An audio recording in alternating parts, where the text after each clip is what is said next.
volunteered on campaigns. Right now I pay my bills with a job in corporate America. And there's an amazing pool of talent that we want to retain and reinvigorate. So that's what we're talking about today. We have three amazing panelists here. We're going to be starting off hearing from Rosalind Davis-Smith. She's from New Orleans. She is a NOI Travel Scholarship recipient and a national spoken word artist who is a published poet and a faith-based organizer who worked for Change That Works Louisiana. And on the day that our president was inaugurated, she became a breast cancer survivor. So she's got an amazing story to tell, and she's going to show us all how to tell our stories and get more engagement. Then we're going to be hearing from Sarah Winnig. She's originally a tough New York City girl who, at 6 years old, became a political operative in the civil rights movement. Now she lives in Massachusetts and has worked and volunteered on hundreds of campaigns. And then we're also going to be hearing from Dash Roberts, Emerson High School, Dash Robertson, Emerson High School class of 2011. And at 15, he volunteered in 2008 for OFA, and he was field staff on the successful re-elected Congressman Conley in Virginia's 11th District in Northern Virginia. So big shout out to everybody that worked their tails off this cycle. It was the cycle of takeaways, and I heard a lot of great races here that really put a lot in. So, without further ado. Hello, everybody. Hello. Hi. I'm excited to be here. I'm sure you can notice the Southern hospitality. But I'm excited to be here today, and I came here on the Travel Scholarship. NOI actually heard about my story, and they invited me to come here to share. And I want to start out by saying that your story means a lot. And I know some people might be shy. Some people say, well, I don't know how to tell my story. And for those of you that feel like, well, I don't really have a story, then you probably have your mother or your dad or your grandmother or your granddad or your uncle or aunt or somebody that has a story that can affect somebody else's life. And that's all storytelling is you being one-on-one, doing a heart-to-heart with somebody else that is going through a similar situation that you're going through or somebody that you know is going through. Well, one thing I noticed that when Barack Obama was running for president, he used his story. If you think about it, he became very personal, down to earth, and he told a lot about his own business. He told a lot about his mom being dying of cancer. He told a lot about his grandmother, how he grew up, different things that he went through. So he became transparent, and I believe that that's a key thing that we need to have in organizing is transparency, to the point where when we sit down with people, we say, well, you know what? You know, I know that this is happening right now, and, you know, these things have also affected my life, or affected my family's life, or affected my friend's life. And once we reach them in that way, it's very effective, because at that point they're saying, hey, that person knows what I'm going through. That person knows what I'm talking about. That's just like if somebody is going through, let's say, leukemia, and somebody else comes along and they went through leukemia and they literally beat it 12 years ago. And then somebody else over here, let's say, just travels around talking about youth. Then which one would be the person that that person going through leukemia would best relate to? They would relate to the person that survived leukemia. Am I correct? So in storytelling, a lot of times we have to open up and be transparent. And, you know, people say, well, no, that's telling all your business. But if your business is going to help somebody else to make a quality decision, if it's going to cause somebody else's life to be changed, then it's worth sharing your business. Am I correct? So as organizers, I believe that even as we do the emailing and we do the Twitter and the Facebook, and we do all these things online to reach people, to gain supporters, to get all of these activists and everything that we acquire, that our one-on-ones are more effective because it's the one-on-ones that build relationships, and that's what we want to do. We want to build relationships. So even if you're going from campaign to campaign to campaign, you can go back to the first campaign and still contact some of those people and relationships you built back then. So right there, you're building relationships, so you're actually using your story to help. Now, I want to share how I got started and my story is that I was actually a volunteer. I became a volunteer because I was diagnosed with breast cancer in '07. When I was diagnosed with breast cancer, I didn't have health care insurance. And I was denied health care insurance because I had a pre-existing condition which is called Crohn's disease. So from the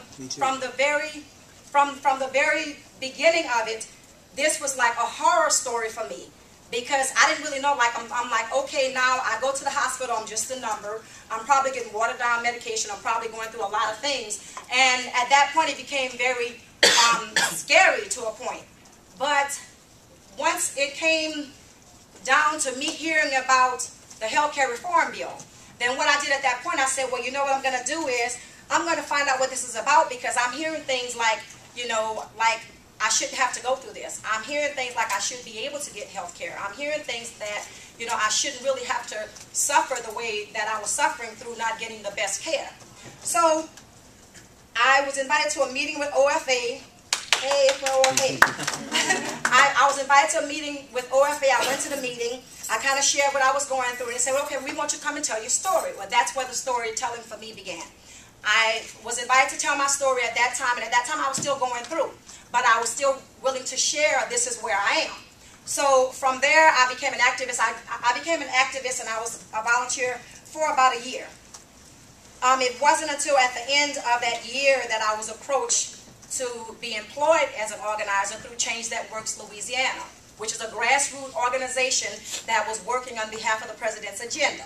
Now, putting the pieces together, and when I look back at it now and I think about it, I'm like, okay, with the breast cancer, with the healthcare reform, all these things started to tie in together, but it all started through storytelling. So that's why I believe so much, even as I travel. Our campaign ended in April of this year, but for me, it didn't end. It continued on because it's my story. When you have a story, it continues on, so no matter when the campaign ends, it goes on and on and on. So I'm still traveling around the country sharing my story. On the day of the inauguration, I was declared cancer-free by my doctor. And I'm excited about that, and some people say, well, it's by chance, or it's this, or it's that. I believe that God knew, and He saw all this before it even happened, and I believe that. So I woke up at 4 the next morning, and I wrote a poem, because I had been writing poetry for a while during my chemo and radiation. I actually wrote poetry, and I would travel and share at the cancer societies. I would do poetry readings for the kids with leukemia and different things like that. So during my whole process, I just kept on sharing my story. That's how I know how powerful storytelling is. So I kept sharing my story, and the following morning, I wrote this poem called The Same Day. And it basically talked about my journey as a breast cancer survivor and some of the things I went through, and then some of the things that we went through just trying to get change and trying to fight for change. So when I shared that poem, I started being invited to go and share different places, and the next thing I knew, they were playing the poem on the radio. When they started playing the poem on the radio, then there was a major record label called Tape Music Group, TMG, out of Oklahoma City. Never heard of them before in my life. They contacted me and they said, hey, we want to sign you as our first spoken word artist to our label. So for me, that was a miracle. Now, some of you would say, well, you know, there are many spoken word artists, there are many artists or whatever. But for me, it was a miracle because I was a 9th grade dropout. I was a teenage runaway. I was a mother at 16. So I wasn't the most hopeful that you would say would turn out to be somebody someday. So I'm excited about that. And I want to close in just encouraging you to share your story because you don't know what's going to come out of it. You don't know what's going to be birthed from it. And I just want to say that in sharing your story, the main thing and the main key to it is share your heart. What comes from the heart reaches the heart. So I want to close in sharing this poem The Same Day.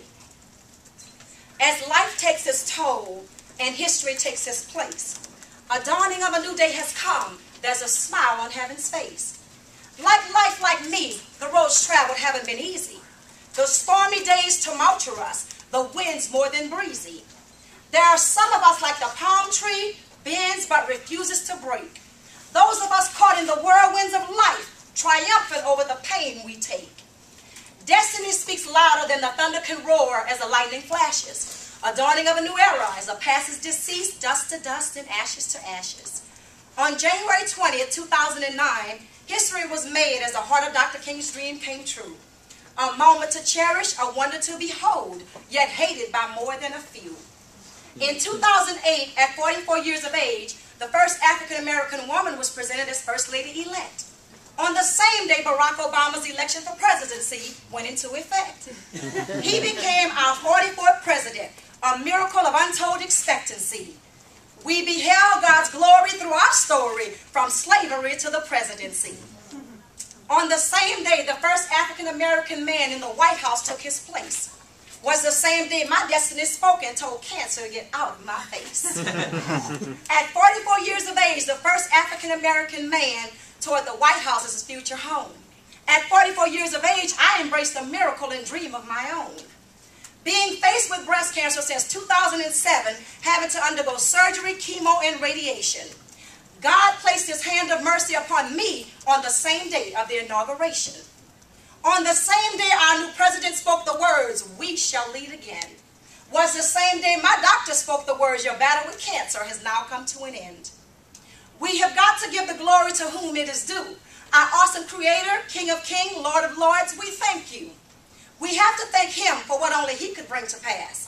Like the miracle of life, the air we breathe, and for those shatterproof ceilings that are now broken glass.